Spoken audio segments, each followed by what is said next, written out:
Hi everyone. So how are you class? Happy New Year, happy 2023 and welcome back to our class. So kamusta? Kamusta ang bakasyon nyo? Nakapag-relax ba kahit papaano?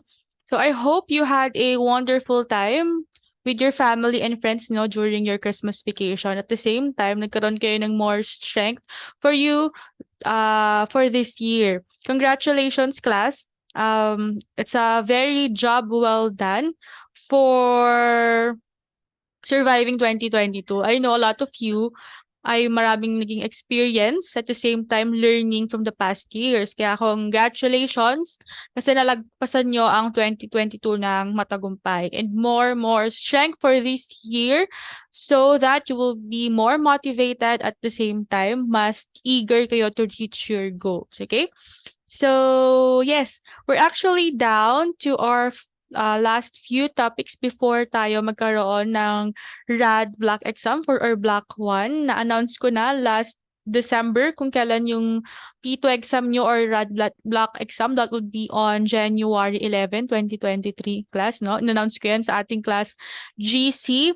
And yeah, so nag-check din ako ng mga papers nyo. I'll be releasing your scores probably later. Okay? Moving on to our topic. Our lesson for today is about social etiquette, social gathering. So from our previous discussion last year, pag sinasabi yung last year, no, feeling mo ang tagal-tagal na, parang ang tagal na taon na nang lumipas. Anyway, from our previous discussion last December, we actually have lessons about etiquette already, like business etiquette and the likes. It is because understanding etiquette or knowing the proper etiquette is really important in our industry. Because you'll be dealing with a lot of people, a lot of clients, and you'll be engaged with a lot of social gatherings, business gatherings, and corporate gatherings. That's why it's very important for you to be able to know more about social etiquette and the proper etiquette so you'll know how to react on those moments. Okay? So for our today's lesson, our objective is to understand the value and how to behave appropriately in different social and business gatherings. So sino sa inyo dito ang mahilig sa mga social gatherings? Meron ba? Who likes to attend party here? Sinong mahilig mag-party dito? Social parties, or gatherings with a lot of people, sinong uma-attend nun? O kaya naman business-related events like probably conference. Oh, hindi pa pala 'no? So a lot of sa mga working, merong mga working sino ng mga naka-attend yung mga conferences, meron ba? Or in the near future class 'no, when you're in the industry already, you're gonna face a lot of these. That's why as early as now, it's important na alam niyo na so that it will be easy for you to act accordingly during this event and during this time. Okay? So here are some useful tips for good manners at meetings and social events. So you're probably asking me, Ma'am, ano po ba yung etiquette? Bakit tayo nag-aaral niyan? Bakit lagi po nating pinag-aaralan yan? It is because the purpose of etiquette is to create an environment that allows everyone to feel comfortable. Kaya natin pinag-aaralan yan. May mga business etiquette tayo, social etiquette tayo, so that we know how to act accordingly during these times or during this setting class, no? Okay. So first, we have this. Keep in mind that the purpose of etiquette is to create an environment that allows everyone to feel comfortable. We just discussed this one. So when should you respond to an RSVP? Ano po ba yung RSVP? Yan class yung sa invitation. Kapag attend tayo ng event, no? Usually, yung host ng social event na yon or yung host ng um, setting na yon magbibigay siya ng event invitation para dun sa mga participants, no? So, sa invitation na yon naka-provide lahat ng important information regarding dun sa event. So, kasama na dun kung ano ba yung type ng event, sino yung host ng event, sino yung nag-organize ng event, ano yung purpose ng event, okay? So sometimes nandun na din yung mga brief agenda. Yung of course the location nandun yan, yung time and specific instructions regarding dun sa event so that the participants will be well informed regarding dun sa event na pupuntahan nila. So in these times, we have this RSVP. So ang ibig sabihin niyan ay répondez s'il vous plaît. It's a French sentence which means please respond, okay? So important ang mag-respond sa RSVP kasi yung host natin or yung nag-organize ng events, nagre-rely sila diyan kung a-attend ba yung participants na um nil na inimbitahan nila sa isang event. So sino nang nakapag-events dito? May events class ba kayo, class? 'Di ba? Sa isang event, si host andun lahat. So kung ilan yung a-attend, ipe-prepare yan kasi lahat, eh, 'di ba? Lahat yon, tawag dito, kailangan nating ma-secure so that yung mga materials na gagamitin natin for the certain event, ma-secure natin na mabibigyan lahat ng participants. That's why it's very important also. So now, there are a lot of options na to reply sa invitation na nagre-require ng RSVP. Especially, we are now in a world of technological advancement. Ang dami-dami ng options and ang dami-dami ng choices for us to reply immediately with to the host, okay? So, ilan sa mga options na yun is we can reply through email, through phone, through mail-in cards, and many more. Sometimes, or a lot of times, class, no, kapag nagbigay si event host ng RSVP, nakalagay na din or naka-indicate na din yung contact number niya sa dulo. Para dun kayo magre-reply kung makaka-attend ba kayo dun sa event or hindi. Okay? So, for RSVP, it's important for guests to respond quickly when they receive an invitation, and it's best to respond within a week. So, pag natanggap niyo yung invitation ng RSVP, as much as possible, mag-reply na kayo agad. Kung as much as possible also, within a week, makapag-reply kayo kay host so that kapag hindi kayo makaka-attend dun sa event, mai-adjust ni host yung mga other important aspect for that event, no? Kasi sometimes, no, or a lot of times, most of the time, ang mga participants ay of course babayaran ni host, especially for dun sa event place, nagpa-cater sila dun sa food and the likes. Kaya nire-require din yung RSVP so that malaman natin kung gaano ba yung total number ng participants na attend. Kung a-attend naman kayo, mag-reply kayo agad then kay host so that mailista nila yung name nyo as the participants na attend sa event. Another one, so if you must decline at the last minute, please notify the host prior to the event or first thing the next day with sincere regret. So example, nagsabi kayo ng, yes, attend kami. Tapos biglang may naging emergency or urgent matter na hindi kayo makaka-attend na. I-notify nyo agad si host and sabi kayo ng, of course, apologies na hindi na kayo makaka-attend bigla para alam din niya. At the same time, hindi naghihintay yung host ng matagal then hindi pala attend si participants. It's important. Part yan ng etiquette class. Okay? So, when should you arrive for an event? Sa invitation, nakalagay naman na yan kung ano ang oras na mag-start ang event. And part ng social etiquette natin is be on time. Huwag kayong magpa-late. Kasi ang mga event na yan, meron yung mga program at sinusunod natin yan. That's why it's important na si guest or si participants, nag-arrive din siya on time para hindi ma-delay yung event natin. Okay? So yes, if you are a representative of the host, the answer is that you should arrive up to 30 minutes early. Okay, so yon, of course, kung representative ka, dapat nandun ka ng maaga para dun sa mga ibang kailangan pang ayusin, maayos mo pa. Meron ka pang time to fix those final touch-ups, okay? Or kung nagkaroon bigla ng urgent matter, you have still at least 30 minutes to respond to that. Another one is if you are a guest, typically providing a window of 15 to 30 minutes for registration and welcome reception times. Yes, kapag pa-attend tayo ng mga event, especially if it's big events class 'no, meron tayong registration time. So, kapag nakalagay sa invitation na mag-start ng event at 3 PM, at least mga 2:30 or 2:45 nasa venue na kayo so that makapag-register kayo and may time pa kayo to locate your seats or probably kung may magpupunta pa ng powder room before mag-start yung event, okay. And another one, it's important to stay as long as possible or the conclusion of an event. Sino dito yung mga ano, anong tawag nila dun? Yung anong tawag na kasi dun? Yung kapag kakatapos lang kumain, eh, umaalis na. Meron bang ganun dito? Yung kapag umattend ng event, tapos na yung kainan, naalis na din yung guest or yung participant. May ganun ba dito? Class, do not do that ha, especially if you don't have any urgent matter, as much as possible, tapusin niyo yung event. Kasi pinrepare yan ng host, so yung buong program na yan, pinrepare yan ng host. So a it's a way of showing respect also na tapusin niyo yung event. Okay? Next, when should you extend a handshake at an event?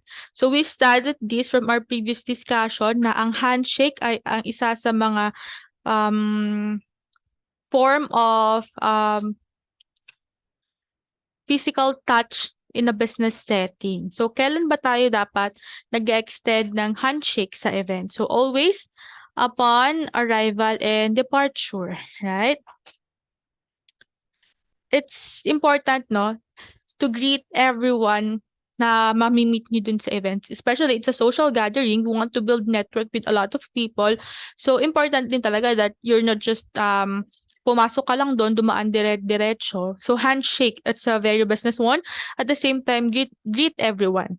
So kapag handshake, natakal na natin to from our previous discussion, greet everyone with a firm and sincere handshake. Of course, offer a friendly smile and direct eye contact to create connection with the other person, okay? However, class, when approaching a group of individuals, it's important that the guest take should always shake the hand of the host first. O kapag na-meet nyo um yung host nyo, or yung mga tao dun sa events, mag-offer muna kayo ng handshake dun sa host ng event, okay? So there are scenarios when handshake greetings aren't possible, such as when both hands are full. In those situations, either party may nod and some sort of other body gesture to convey the greeting. Baka madami kayong dala, it's okay lang to nod or to smile with the other person. Kasi it's also a way na nire-recognize mo yung presence ng other person, okay?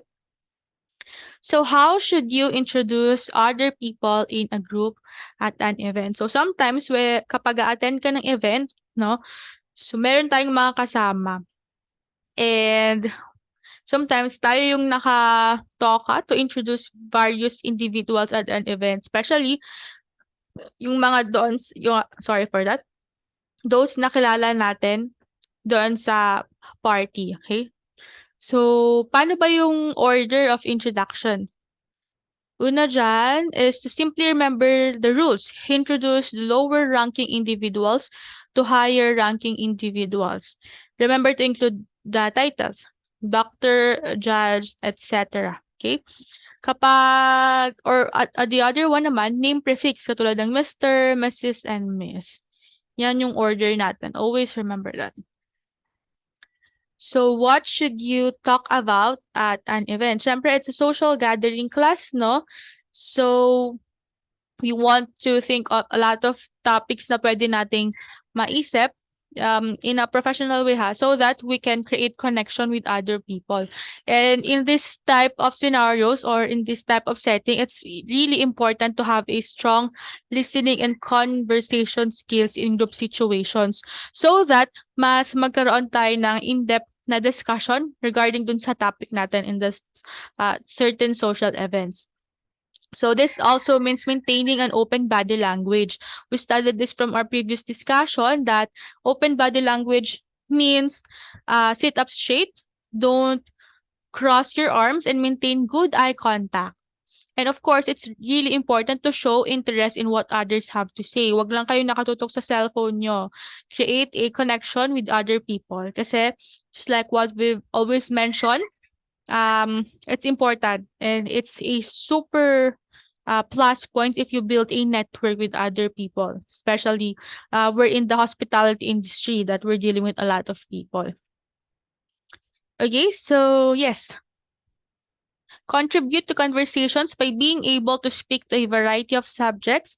Find topics of mutual interest and avoid correcting what others have to say. Find a common ground nung kausap mo so that mas magkaroon pa kayo ng discussion or ng conversation with each other.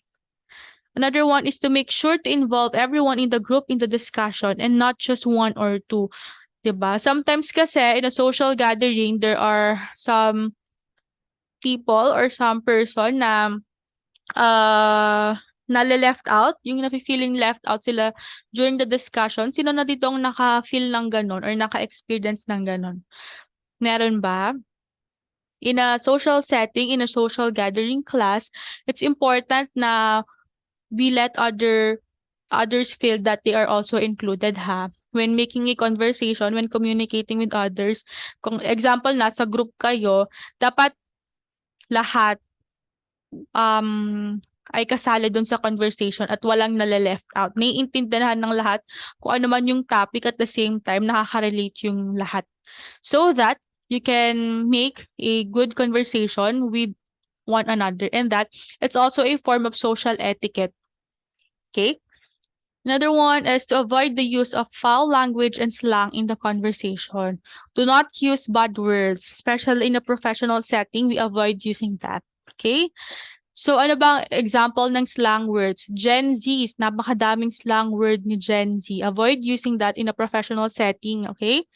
Ano bang example ng slang word? Mga yeet, right? Mga ganyan, di ba slang yun? Or are we G? Ganyan. BRB, mga ganyan. That's a slang word. So, avoid using that. Ano pa ba ang usual na language ni Gen Z? Medyo maingay ba? Kaya sorry for that ha. I don't know why nagtitik-tilaok yung manok. It's actually not that early here naman. Anyway, okay, so let's go back with the slang words. Avoid using that. Ano pa bang example ng slang word? In Filipino, like, ano bang ginagamit nyo? Awit, mga ganyan. It's a slang word. Awit means song, right? In English, in a usual or normal conversation. But then, meron tayong ibang meaning nun. Diba? So, that's an example of slang word. Do not use that. Another one, in a business setting, of course. Another one, we have what shouldn't you talk about at the event? Kung kanina pinag-usapan natin ano yung mga dapat pag-usapan, ano yung mga topics yung pwede. Ito naman is ano yung mga hindi natin dapat pag-usapan in an event. Okay, it's important also. So, una is personal finance topics. Mga usapan regarding sa personal na finance, baka finance, example, um, baka kakakilala mo pa lang dun sa kausap mo, nangungutang ka na agad. Medyo nalugi kasi kami sa business, kumare, mga ganun. Or medyo nalugi kasi kami sa business, baka naman pwedeng makautang dyan. Parang malaki ata yung nakuha mong commission from your past clients, mga ganun. That's an example of a personal finance topic na dapat iniiwasan natin. Kaya naman, ikinuwento mo na nalugi or nagkautang-utang si front desk nung kabilang hotel, mga gano'n. That's a very no-no. Another one is personal health topics. Yan. Mga health conditions natin. Hindi natin usual pinapag-usapan yan in a social and a business setting. Another one is divisive topics. Kapag sinabing divisive topics, ito yung mga topics na nakapag-generate ng negative emotion dun sa kausap mo. Yung mga topics na tataas yung emosyon nila, pwede silang magalit, mainis, or magkaroon ng negative impact sa kanila. That's an example of divisive topics. We do not encourage that in a business and social setting. Another one is gossip. Sino ditong mga marites, mga mahilig magmarites, pati yung kapatid ng kapitbahay niya, alam niyo yung kwento. Meron ba dito? Let's avoid that class ha in social and business setting. We do not encourage that, especially in social gatherings. At all times, maintain professionalism. Always be classy. Okay? So, next one. What other business etiquette rules should be kept in mind? Actually, itong mga rules na to, it's very basic na. Alam niyo na to. But let's run down for a while. First is allow the event host to make the first toast. Di ba? Nanonood ba kayo class ng mga movies kung saan merong business event or social gathering? Di ba si host nag-encourage siya for a toast. So, hayaan niyo si host na allow for the first toast. Another one is notify host of any dietary restrictions prior to an event. So example, naka-receive ka ng invitation, tapos magre-reply ka dun sa RSVP invitation na yes, attend ka. If you have any dietary restrictions, sabihin nyo na. Or baka mamaya may allergies ka regarding sa certain food, sabihin mo na. Or baka vegetarian ka, sabihin mo na din. Okay, it's okay. Para aware din si host doon sa ise-serve na food sa'yo. Or baka Muslim ka, ang pwede mo lang kainan halal foods, mga gano'n. Understand how to use cutlery. Yes. Pag-aaralan natin to later. We have a video for this so that you will be informed and makikita nyo on how we should do it. But yeah, it's it outside in. Yung mga utensils yun, class. Okay? Next is glassware is placed to the right. Yes. Mamaya makikita natin lahat yan. Actually, meron din kayo niyan sa inyong module. I hope you're reading and browsing your module. Very informative ang inyong mga SAS. So, please read them also. Another one is bread plates will be placed to the left. Place the fork and knife in the 4 o'clock position when finished. Kapag tapos na, dapat naka 4 o'clock setting siya. Place napkins on the chair, seat, or arm when briefly stepping away. Another one is research the event topic and venue before arriving. Yes, it's important para alam mo din or you have an information regarding this one, no? In the business setting, we have a lot of events kasi. Sometimes it's social gatherings or social events, but there are also events like seminar, conferences, and the like. So, dapat na-inform ka regarding sa topic ng event na yon para meron ka na agad primary information about that certain event. Another one is thank the host in person prior to leaving. Kapag tapos na yung event, bago ka umalis, say your bid your goodbye to the host and mag-thank you ka. Okay? Manners, etiquette. It's important at all times. Send a thank you note to the host within a week. Within a week after ng event, it's okay pa rin and it's proper to say thank you. So, what should you wear to an event? Pinag-aralan natin from our previous lessons yung iba't ibang type ng dress wear na pwede nating suotin in a business setup, in a casual setup, in a social setup, and the likes. We have a recorded video regarding this. Kasama siya doon sa previous discussions natin. Okay? So, what should you wear to an event? Depende. Sa invitation na matatanggap nyo, itsura pa lang ng invitation, alam na mo na kung it's a formal event, it's a semi-formal event, it's a casual event. Yung layout pa lang ng invitation, alam mo na agad kung anong klaseng event yung pupuntahan mo. But also at the same time, class, nakalagay din naman doon kung anong attire and outfit ang nire-require nila sa mga participants para hindi ma-mislead yung mga attend ng specific event na yun. Okay? So, ito yung mga example. Business attire, diba? Pwedeng suits and dresses. Hindi sweet class ha. Sweet na spell as S-W-E-E-T ay matamis.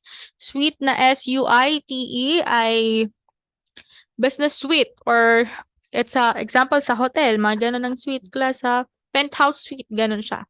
So, yung sinusuot, binabasa natin siya as suit. Okay?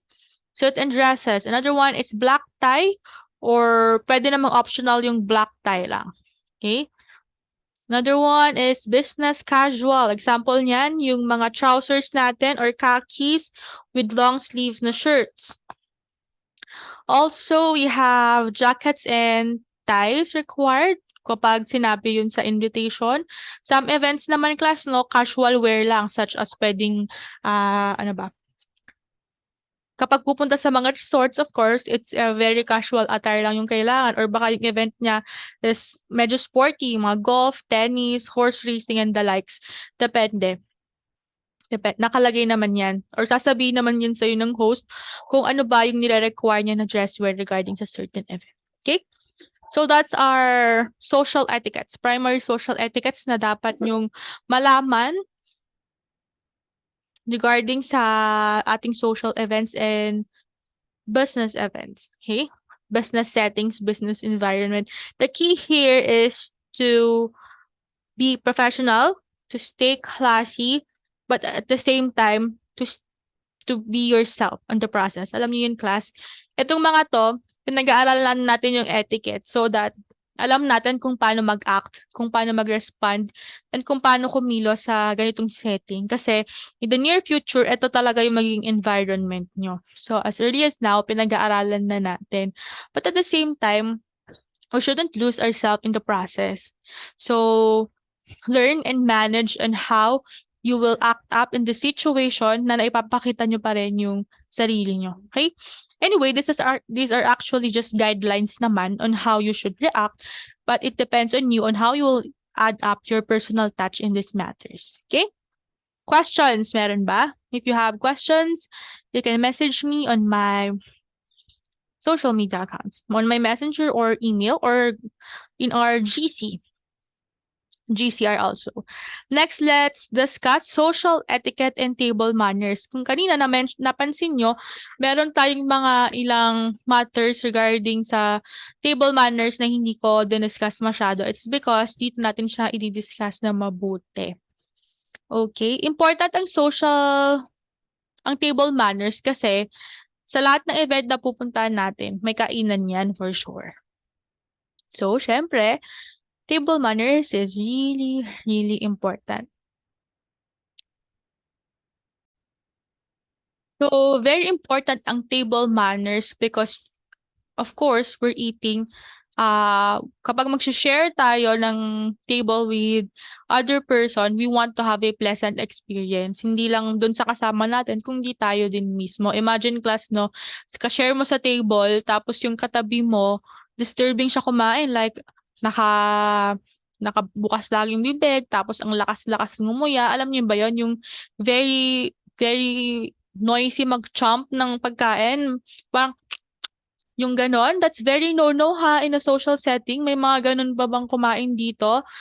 Mag-practice kayo ng 'wag gano'n ngumuya, okay? It's not that good. O kaya naman yung mga alam niyo yung mga tap ng finger sa table, yung talagang gumaganon?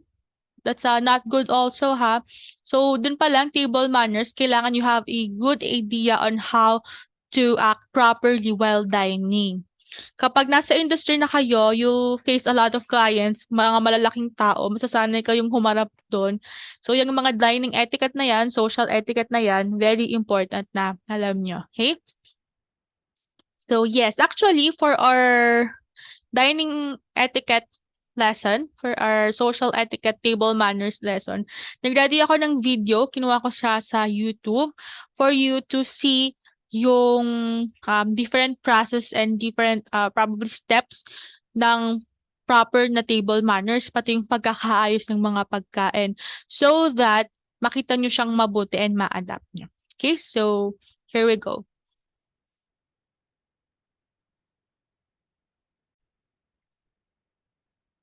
Welcome back to the Gentleman's Gazette. Today's video is all about table manners. We provide you with the ultimate guide on a basic dining etiquette so you don't embarrass yourself and get ahead in life.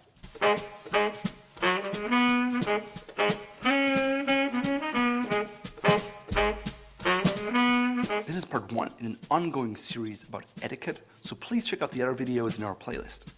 Table manners are probably something your parents taught you, but are actually far more important as an adult. First of all, your table manners speak volumes about your refinement, and it's often interpreted as a sign of character.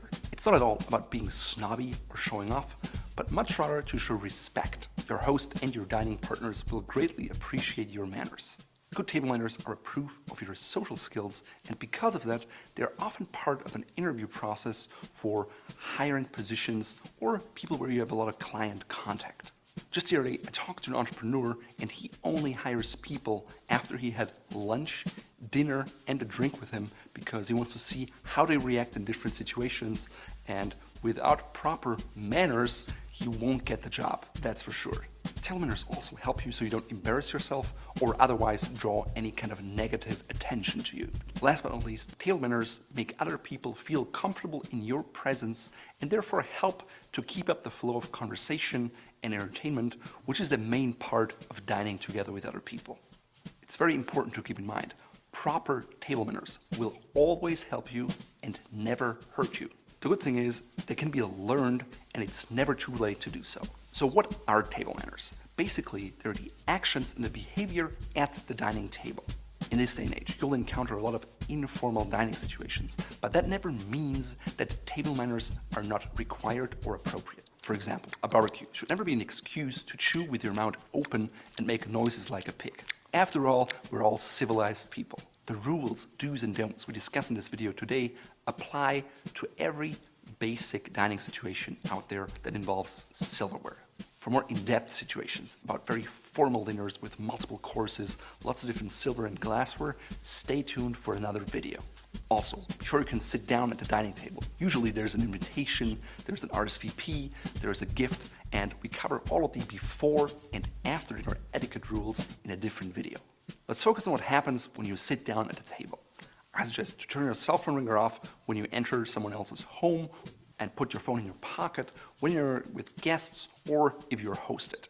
Don't leave your phone on the table because you're much more likely to pick it up and look at it, which is impolite in the presence of other people.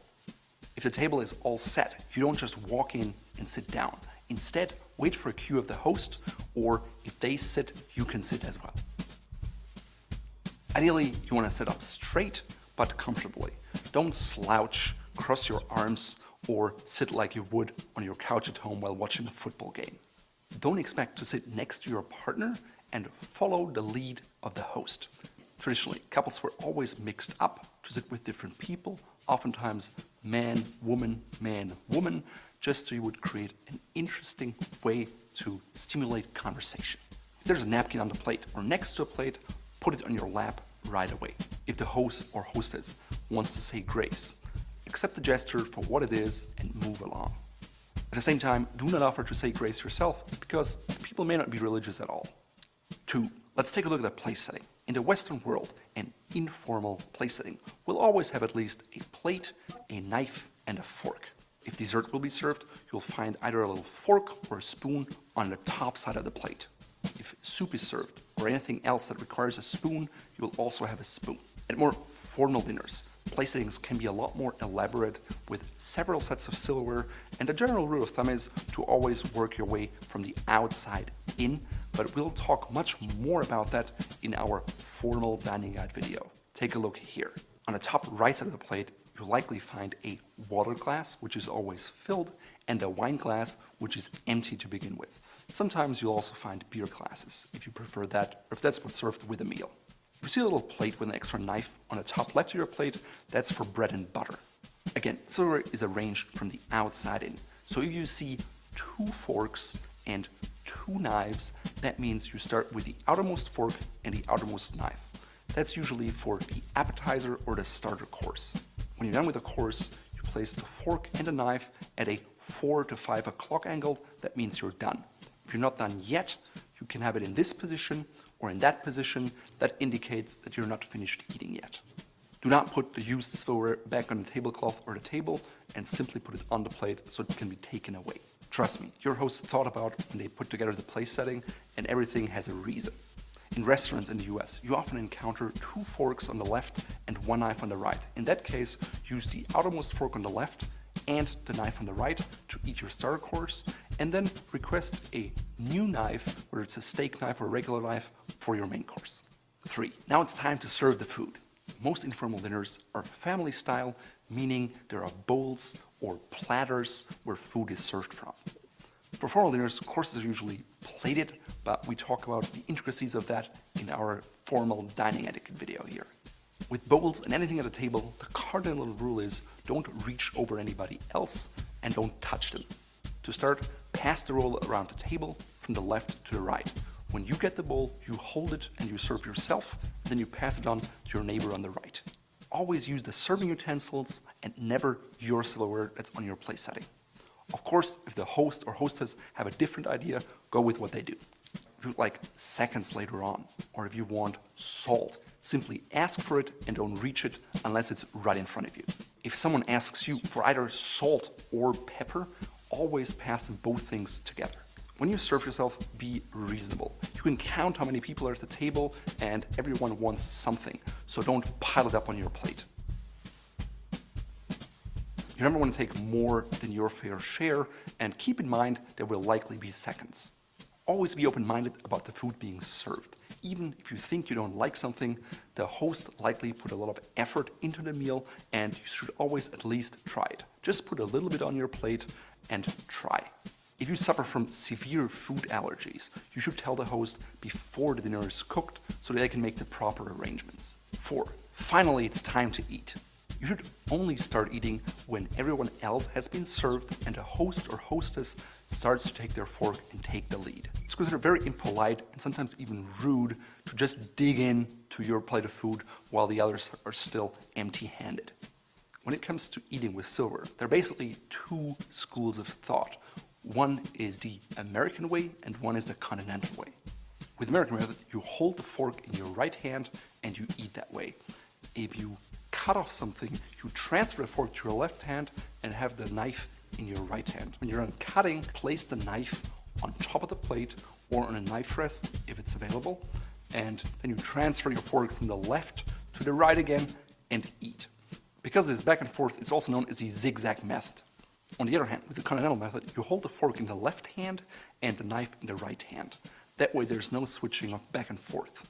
Both the American and the continental method are perfectly acceptable. Personally, I prefer the continental version simply because I don't have to switch back and forth, and so I can focus more on the conversation rather than having to pay attention to my plate. Even within the continental school of thought, there are differences in how you put the food to your mouth. Basically, when you hold your fork, you hold it in the left hand more like a pencil. However, when you switch to cutting something, you turn the fork around about 180 degrees. For example, if you cut a piece of meat, you can leave the fork in a cutting position and move it right to your mouth. That way it's curved down. Or you can switch it up and bring the fork to your mouth with it facing up. Both styles are acceptable.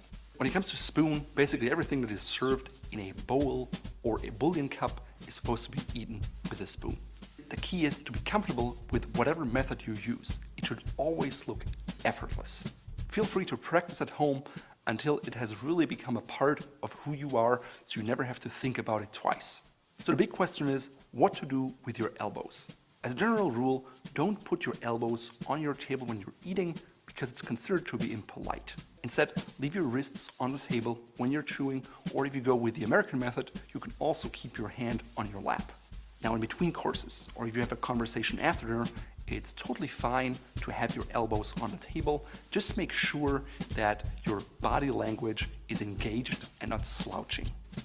When eating in company, pace is very important. The goal is to have a great flowing conversation, and because of that, you should neither eat too slow nor too fast.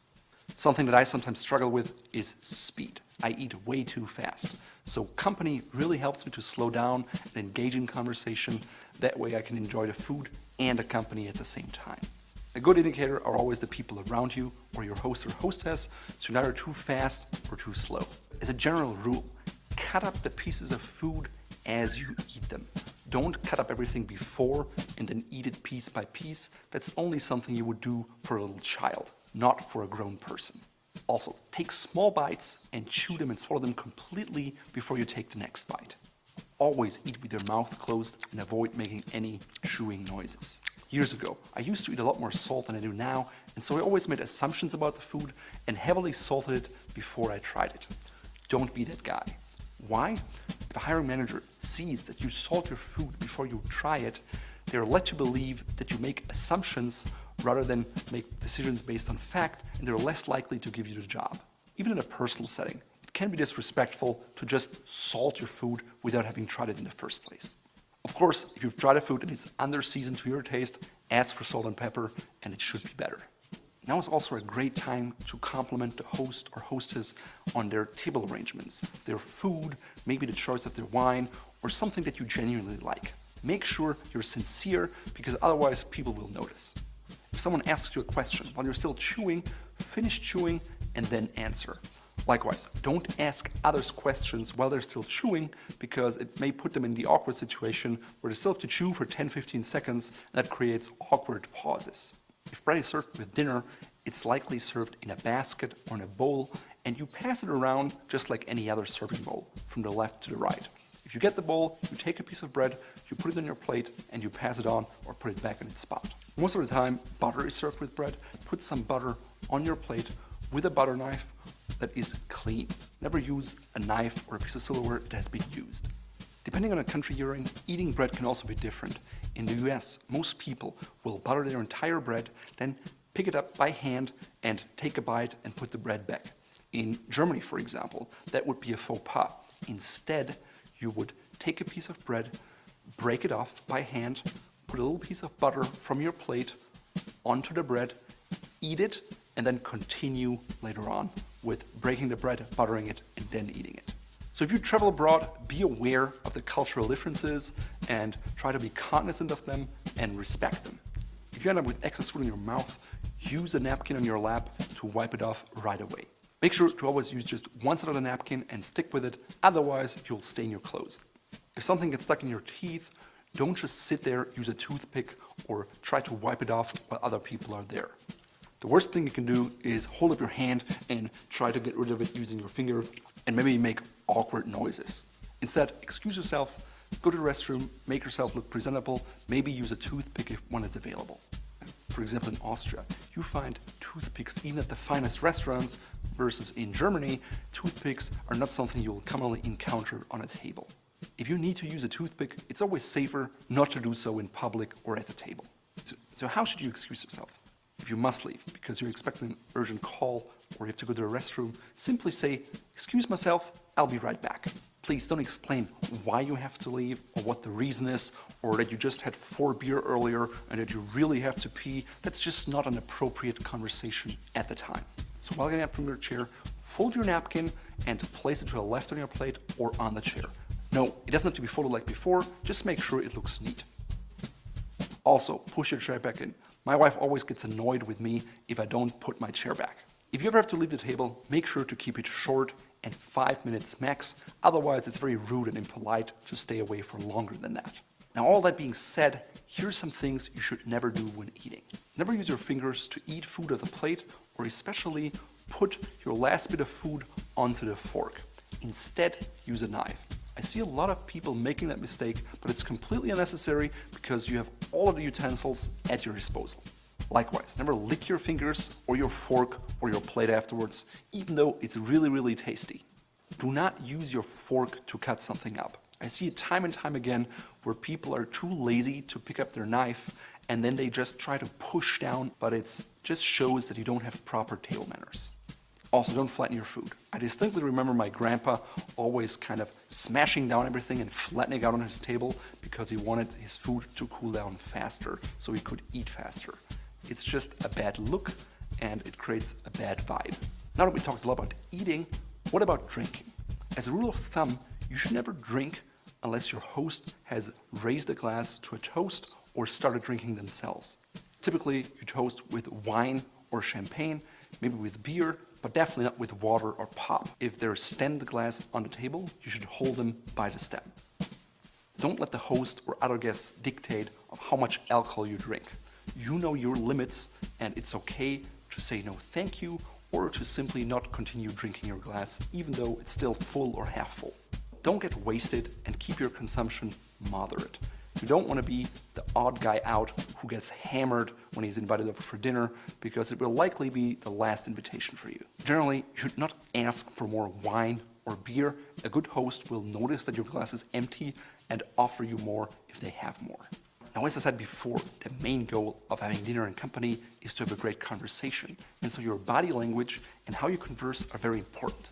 It all starts with your voice. Moderate the volume of it so you don't scream, because that can be very unpleasant. Let other people finish talking and ask interesting questions and then listen. If you behave well and you're very entertaining, you may even end up with a compliment. If you want to learn how to accept one in a graceful way, please check out this video here. At the end of the meal, just fold your napkin and place it next to your plate. Never put it on the plate. Now, most people will never call out bad table manners in person. However, they will reflect poorly on you, and you may not be invited back, or your invitations may be rebuffed. Now that you're equipped with this table etiquette knowledge, you probably know more than the average person out there. However, that doesn't mean that you should chastise others about their table manners, or even worse, criticize the host or tell them what to do, especially in a public setting, because that's very embarrassing. Instead, always be kind, be generous, ask questions, listen, be a good sport, and smile. In today's video, I'm wearing two suit separates, the jacket of one, which is a brown and blue Prince of Wales check, and a blue pair of pants from another suit. Together, they work quite well. I'm combining them with another pair of brown Oxfords that are half brooks with a hand-finished patina. I tie everything together with a pair of brown and light blue socks from Fort Belvedere that pick up the color of the jacket and separate the shoes from the pants. My shirt is plain white with a classic collar and button barrel cuffs. My tie is made out of English madder silk, and the pattern ties together the solid of my shirt as well as the pattern of my jacket. It provides enough contrast and the pattern stands out from the background. The tie is from Fort Belvedere. I designed it, and you can find it in our shop here, just like the pocket square, which is likewise from Fort Belvedere. I chose a burgundy color that picks up the blue and yellow tones of the tie and the jacket and the shoes, as well as the pants. And I chose a silk wool combination that ties together the flannel material of the jacket with the shinier silk texture of the tie. On my right ring finger, I'm wearing a gold ring with a dark star sapphire that changes the look in the light. If you enjoyed this video, give us a thumbs up and hit that little bell so more videos from our etiquette series come right to your inbox.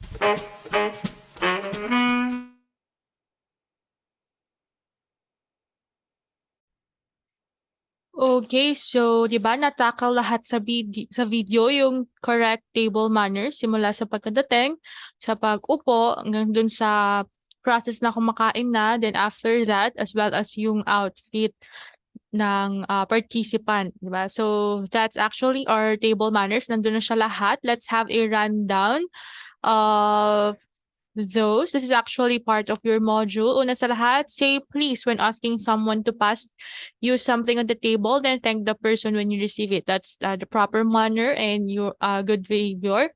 Do not reach across the table for something that's too far away. Ipaabot nyo kapag malayo sa inyo yung food or yung ipapaabot yung pagkain. Another one is pass food counterclockwise around the table, starting with the head of the table. When we say clockwise, class, yun yung susundan mo yung hand ng orasan. However, if it's counterclockwise, it's the other way around, okay? Always taste your food before adding any salt or pepper out of respect for the talent of the cook. Yes. So sometimes class no may iba-iba tayong panlasa. However, kapag nandito tayo sa mga social events and kapag social gatherings, tikman niyo muna yung food, okay? Before kung medyo matabang, then it's time for you to add salt and pepper and the likes. Another one is to cut the meat one piece at a time and eat each piece before cutting the next one. Na-tackle din yun sa video kanina. Always chew slowly with your mouth closed. Do not chomp like a pig, okay? That's very no. It actually depends kasi in some culture, like Japan, if I'm not mistaken. Sa kanila naman, kapag malakas kang ngumuya, it means na masarap yung pagkain. So, yun yung meaning sa kanila nun. However, if we're gonna follow yung mga table manners ng Western setting, dapat very quiet lang. Naka-close yung mouth and the legs. Another one is use your napkin to wipe your mouth and hands frequently. Another one is anytime you are dining at a restaurant or banquet, always put your napkin in your lap before dining. Of course, para kung may mahulog na pagkain, hindi madumihan yung damit nyo. If you're eating a meal at home, it's perfectly fine to ask for a second helping. Kapag may social gathering tapos nasa bahay nyo ikaw or probably ikaw yung host, okay lang to ask for a second set of food kapag gusto mo pa. However, if you're served something you do not like, simply leave it on your table. Kapag nasa ibang bahay ka naman or kapag nasa ibang setting ka ng event. Another one, if hindi sa inyo yung event, kapag participant ka and hindi ikaw yung host, if you want another batch of meal, then hindi siya buffet, always wait for the host to offer bago ka kumuha ng another batch, okay? So do not butter an entire roll or slice of bread at once. I-cut mo muna, then yung pieces, yung maliliit na pieces, yun yung lagyan mo ng butter or oil. Excuse yourself from the table during a meal only if you have to, if it's really important or urgent. Do not eat from someone else's plate. That's improper. That's not polite also. When a woman leaves the table or return to it, the man should stand briefly out of respect and courtesy. Yes.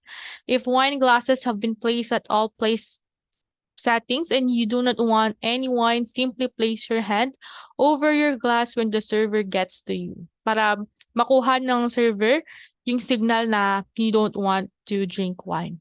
If someone asks for the salt or pepper, always pass both the salt and the pepper shakers. Okay? So yes, that's our lesson regarding table manners and social etiquette kanina. So for our next discussion, we're gonna discuss about telephone etiquette, which will gonna be part of the next video. So, okay, see you there sa next video class.